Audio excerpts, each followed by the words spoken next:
گاؤں میں سارا کی اچانک گمشدگی پر جیسے طوفان بپا تھا۔ اس کے تینوں بھائیوں کا بس نہیں چل رہا کہ وہ کہیں سے سامنے آ جاتی اور وہ اسے گولیوں سے بھون کر رکھ دیتے۔ تھوڑی تھوڑی دیر بعد جیسے ہی ان کا گھر کا چکر لگتا، وہ فائزہ بیگم اور زہرا کو نئی سے نئی بات سنا کر چلے جاتے۔ شام سے کچھ پہلے سالار ان سے ملنے آیا تو وہ ان کے سامنے رو پڑی۔ سالار پتر، یہ لوگ کہیں سارا تک پہنچ تو نہیں جائیں گے؟ نہیں پھپھو، آپ بالکل بے فکر رہیں، سارا مضبوط ہاتھوں میں ہے، آپ اس کی کوئی ٹینشن نہ لیں۔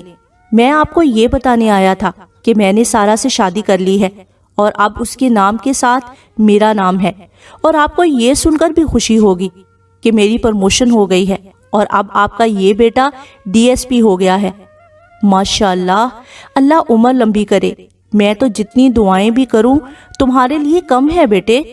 تم نے ایک ماں کے آنسوؤں کی لاج رکھی ہے، وہ کل جہانوں کا مالک تمہیں اس سے بھی زیادہ نوازے گا۔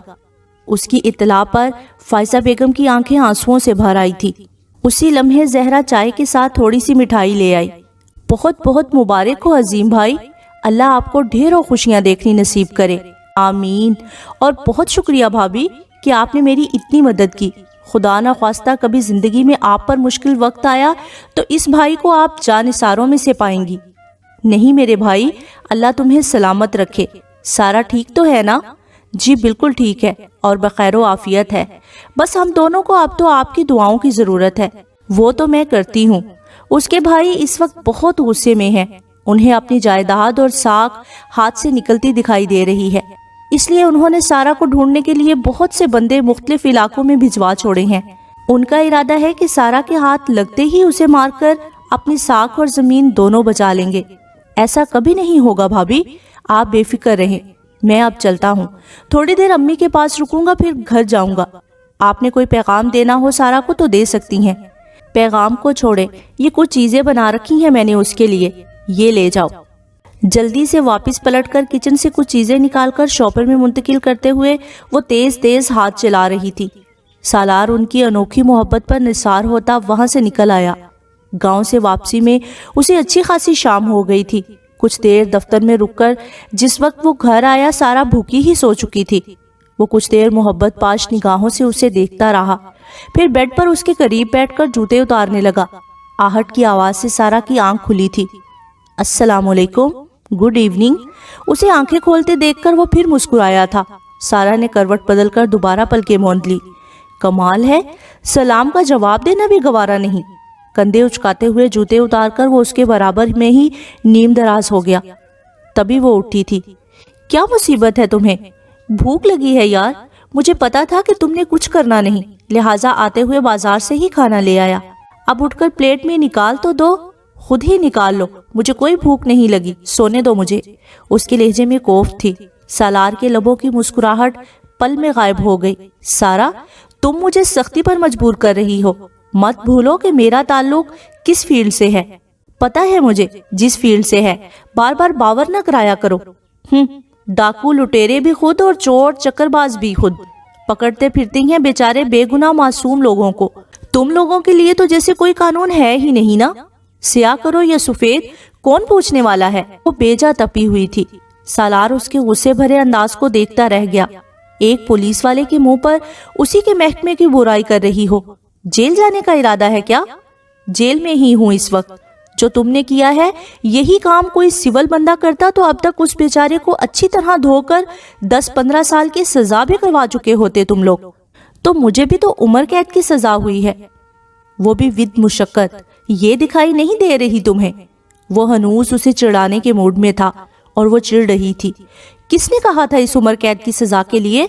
میرا بس چلے تو تڑپا تڑپا کے ماروں تمہیں۔ اف، اتنے خطرناک عزائم، دیکھنے میں اتنی معصوم لگتی ہو اور اندر سے کتنی کٹھور ہو۔ کوئی دیکھے تو کبھی یقین نہ کرے کہ جس پولیس والے کے نام سے بڑے بڑے خطرناک قیدی منہ چھپاتے ہیں، وہ اپنی ہٹلر محبوبہ بیوی کے سامنے کس قدر بے بس ہے۔ مظلومیت سے کہتے ہوئے اس نے سارا کا ہاتھ پکڑ کر اسے اپنی طرف کھینچا تو وہ مزید تپ گئی۔ ہاتھ چھوڑو میرا۔ چھوڑنے کے لیے نہیں تھاما۔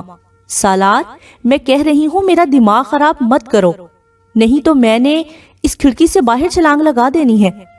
اچھی بات ہے، ساری ٹینشن ہی ختم ہو جائے گی، مرو تم۔ اسے قطعی سنجیدہ نہ پا کر وہ پھر منہ بنا کر بیٹھ گئی تھی، جبکہ سالار اس کی خفگی سے بھی لطف اٹھاتے ہوئے خود ہی کھانا پلیٹوں میں نکالنے کو اٹھ کھڑا ہوا تھا۔ کیفیہ، زینبی کی طبیعت ٹھیک نہیں ہے، حورین رو رہی تھی آج، میں نے تمہیں اٹھایا نہیں کہ کل پوری رات جاگتی رہی تھی تم۔ جیسے ہی اس کی آنکھ کھلی، بھابی بیڈ پر اس کے قریب ہی آ کر بیٹھ گئی۔ وٹ؟ لیکن کل رات تو ان کا بیٹا خاصا مطمئن دکھائی دے رہا تھا۔ آپ کہاں ہیں حورین؟ وہ فوراً اٹھ کر بیٹھی تھی۔ چلی گئی ہے اپنے گھر، تمہارا پوچھ رہی تھی، میں نے کہا تم سو رہی ہو، جب اٹھو گی تو ان کی طرف آ جاؤ گی۔ نہیں بھابی، آپ نے اٹھا دینا تھا مجھے، پتہ نہیں کیا ہوا ہے زینبی کو۔ جلدی سے اپنے سلکی بال کلپ میں مقید کرتے ہوئے وہ بستر سے اتر آئی تھی۔ ابھی پچھلے ہفتے اس کی عظیم لغاری سے ٹھیک ٹھاک تو میں ہوئی تھی، اس کے بعد وہ گرین پیلس کی طرف گئی ہی نہیں۔ حورین سے ہی پتا چلا تھا کہ زینب بھی ہسپتال سے گھر آ چکی ہیں، اور وہ اس اطلاع پر اچھی خاصی مطمئن ہو گئی تھی۔ اب محض ایک ہفتے کے بعد، جبکہ عظیم بھی گھر پر نہیں تھا، انہیں جانے کیا ہو گیا تھا۔ جلدی جلدی منہ پر نیم گرم پانی کے 2-4 چھپاکے مار کر وہ سیدھی گرین پیلس چلی آئی تھی۔ حورین اور سعد دونوں کے حلیے خاصے رف تھے۔ سعد کو بھی سردی لگی تھی، جس کی وجہ سے وہ ہلکے ہلکے بخار اور فلو میں مبتلا رو رہا تھا، جبکہ حورین کا کچھ پتہ نہیں تھا کہ وہ کہاں ہے۔ زینب بھی اپنے کمرے میں بستر پر اوندے منہ پڑی تھی۔ کیفیہ گھبرا گئی، بھاگ کر اپنے گھر سے بھائی کو فون کر کے بلوایا۔ حورین اور سعد کو بھابی کے پاس چھوڑ کر بھائی کے ساتھ خود انہیں لے کر ہسپتال گئی، جہاں ان پر اچانک فالج کے اٹیک کا انکشاف ہوا۔ ایک کے بعد ایک مصیبت نے جیسے ان کے گھر کا راستہ دیکھ لیا تھا۔ اس لمحے اسے جہاں زینبی کے اکھڑ مزاج بیٹے پر بے حد غصہ آیا، وہیں دل ہی دل میں اپنے آپ کو بھی بے بہا سنائی، جو اس کٹھور انسان کی باتوں کو دل پر لے کر ان کی طرف سے یکسر لا تعلق ہو گئی تھی۔ کتنی اچھی تھی زینبی، ان کے ہونے سے جیسے پورے علاقے میں روشنی سی پھیلی تھی۔ اگر ان کا بیٹا عقل سے پیدل ہو گیا تھا تو اسے تو ہوش سے کام لینا چاہیے تھا، مگر اب کیا ہو سکتا تھا؟ جو اذیت ان کی قسمت میں لکھی تھی وہ تو انہیں جھیلنا ہی تھی۔ فالج کے اچانک اٹیک نے ان کا پورا دایاں حصہ بیکار کر کے رکھ دیا تھا۔ ایسے میں بستر سے اٹھنا تو درکنار، وہ اپنی مرضی سے کروٹ بھی نہیں لے سکتی تھی۔ کیفیہ نے انہیں بے بسی سے روتے دیکھا تھا اور اس کا دل جیسے کٹ کر رہ گیا تھا۔ عظیم کو ان کی طبیعت کے بارے میں خبر مل گئی تھی، مگر فوری چھٹی منظور نہ ہونے کے باعث وہ جاب پر ہی 2 حرف بھیج کر سیدھا گھر چلا آیا تھا۔ زینبی کے کمرے میں کیفیہ انہیں سہارا دے کر پانی پلانے کی کوشش کر رہی تھی۔ وہ نادم سا آگے بڑھ آیا۔ امی، جواب میں زینبی بولنے کی کوشش کیے بغیر رو پڑی۔ وہ لپک کر آگے بڑھا اور ان سے لپٹ گیا۔ اگلے روز کیفیہ فجر کی نماز سے فارغ ہو کر آئی تو اسے مصلی پر بیٹھے پایا۔ خدا کی بارگاہ میں مکمل انکساری سے سر جھکائے وہ بھرپور خضوع و خشوع کے ساتھ اس پاک ذات سے دعائیں مانگ رہا تھا۔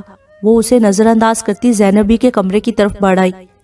آج گھر میں اس کی منگنی کی تقریب کا اہتمام ہونا تھا، مگر اس کے احساسات بے حد سرد تھے، یوں جیسے کچھ بھی اچھا نہ لگ رہا ہو۔ عظیم نے نماز کی ادائیگی کے بعد بچوں کو اٹھا دیا۔ پچھلے کئی روز سے حورین کی پڑھائی کا حرج ہو رہا تھا۔ آج اس کا ارادہ اسے خود اسکول چھوڑ کر آنے کے ساتھ ساتھ اس کی پرنسپل سے ملنے کا بھی تھا۔ حورین کے کمرے میں سعد بھی اسی کے ساتھ لپٹ کر سو رہا تھا، جبکہ رات اس نے بھی بچوں کے ساتھ ہی گزاری تھی۔ یہ الگ بات تھی کہ تھوڑی تھوڑی دیر کے وقفے کے بعد وہ اٹھ کر زینبی کو چیک کرتا رہا تھا۔ کیفیہ بچوں کے ناشتے کی غرض سے کچن کی طرف آئی تو وہ بھی سعد کو گود میں اٹھائے اسی طرف آ گیا۔ کیفیہ اس کی آہٹ پا کر پھر چونکتے ہوئے پلٹی تھی۔ کچھ چاہیے آپ کو؟ نہیں۔ کچھ چاہیے آپ کو؟ نہیں۔ شرمندہ سے انداز میں اس کی طرف دیکھتے ہوئے وہ فوراً رخ پھیر گیا۔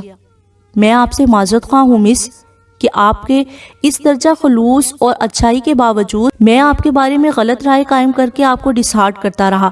میری غیر موجودگی میں میری ماں کی خدمت کر کے آپ نے جو احسان مجھ پر کیا ہے میں اسے ہمیشہ یاد رکھوں گا۔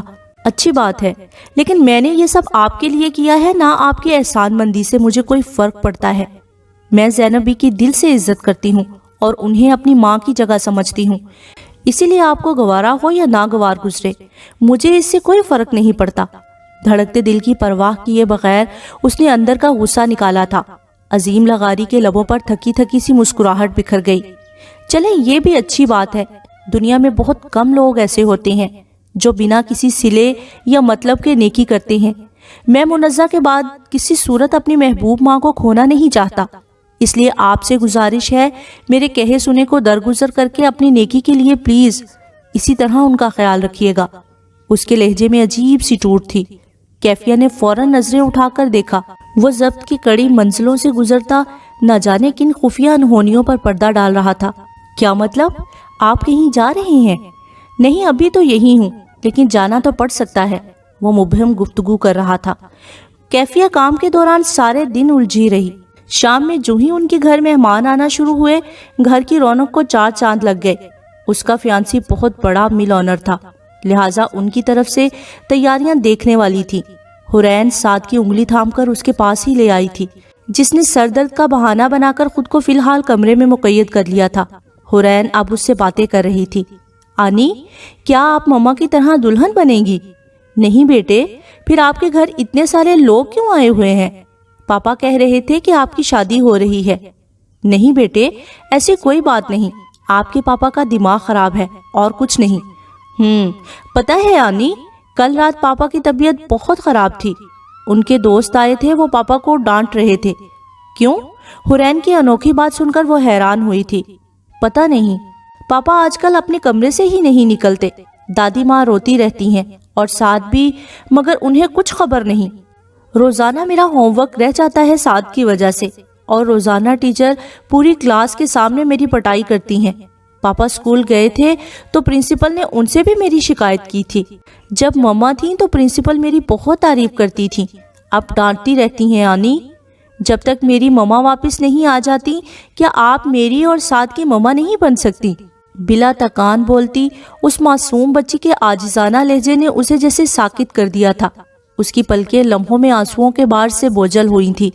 نہیں حورین، میں آپ کی مما جتنی اچھی نہیں ہوں، لیکن سعد تو آپ سے زیادہ پیار کرتا ہے، مما پاپا سے بھی زیادہ۔ آنی، اگر میری مما کبھی واپس نہ آئی، کیا تب بھی آپ میری مما نہیں بنے گی؟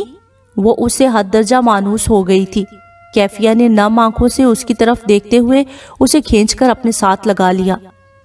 فائزہ بیگم کی طبیعت پچھلے کئی دنوں سے ناساز تھی، مگر ان کے تینوں بیٹوں کو ہی ان کی جانب توجہ کرنے کی فرصت نہیں تھی۔ سارا کی اچانک گمشدگی سے ہونے والی رسوائی نے جیسے آگ دہکا رکھی تھی ان کے اندر۔ شاہد اس کی گمشدگی کا سارا الزام اپنے پرانے غصے کی آگ پر پانی ڈالنے کے لیے اسلم لوہار اور اس کے اکلوتے بیٹے پر ڈال کر اسے لمبی سزا کروانے پر بضد ہو گیا تھا۔ اسلم لوہار کی بیوی صبح و شام جھولی پھیلا پھیلا کر اسے اور اس سے متعلقہ پولیس والوں کو بد دعائیں دیتی پھرتی تھی، مگر اسے پرواہ نہیں تھی۔ اسے نہ کسی کی آہوں سے ڈر لگتا تھا، نہ بد دعاؤں پر یقین تھا، لہٰذا خوب ظلم کا بازار گرم کیا ہوا تھا۔ گاؤں میں بے کس، غریب، مجبور، ان پڑھ دیہاتیوں اور سیدھے سادے لوگوں پر ظلم کا بھی اپنا ہی الگ مزہ تھا۔ اپنے بیٹوں کی اسی بے راہ روی نے فائزہ بیگم کو بستر سے لگا چھوڑا تھا۔ اس روز ان کے سینے میں بہت تکلیف تھی۔ زہرا اپنے طور پر ہر ممکن کوشش کر رہی تھی ان کی تکلیف کو دور کرنے کی، مگر وہاں کوئی افاقہ نہیں تھا۔ وہ خالص دیسی روئی گرم کر کے جس وقت ان کے سینے پر ٹکور کر رہی تھی، تب انہوں نے کہا تھا، زہرا، تو میری بہت اچھی بہو ہے، میں جیتے جی تیرے احسانوں کا بدلہ نہیں چکا سکتی، لیکن اس دائمی جہان میں ضرور تیرے لیے رب سونے کے حضور فریاد کروں گی۔ تو نے میری دھی کو اس کے ظالم بھائیوں کے قہر سے بچا کر بڑا احسان کیا ہے پتر، میرے بات بھی خیال رکھنا اس کا، میری دھی بڑی نمانی ہے۔